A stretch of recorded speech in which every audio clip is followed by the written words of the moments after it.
আমি চাকরি করি, 8:30 বাজে যাচ্ছি। তার দোকান তো আমরা সব কিছু কিনা করে করলাম। সে আমার ডাক দিয়েছে, আমি গেছি তার কাছে।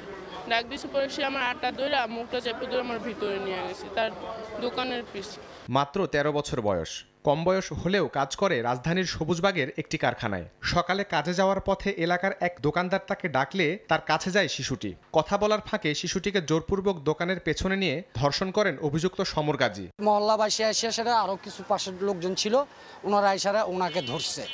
ধরার পরে উনার নিজের মুখের স্টেটমেন্ট থানায় যখন জিজ্ঞেস করা হয়েছে উনি কইছে আমার ভূতে ধরছে, লেগে এটা করে লাইছে।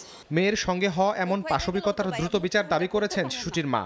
এরকম যে হইব আমার মেয়ের সাথে, আমি নিজে কখনো চিন্তা করতে পারি নাই। কিছু কিছু জানার জন্য আজকে আমাদের মতো মেয়েদের এইরকম সমস্যায় পড়তে হয় রাস্তায় বেরোয়। আমাদের মতো এরকম অসহায় মেয়েদেরকে কিছু করার নাই। ওর এমন বিচারের ব্যবস্থা করেন আপনারা, যাতে ও কোনোদিন কোনো মেয়ের দিকে না চায় ফিরা।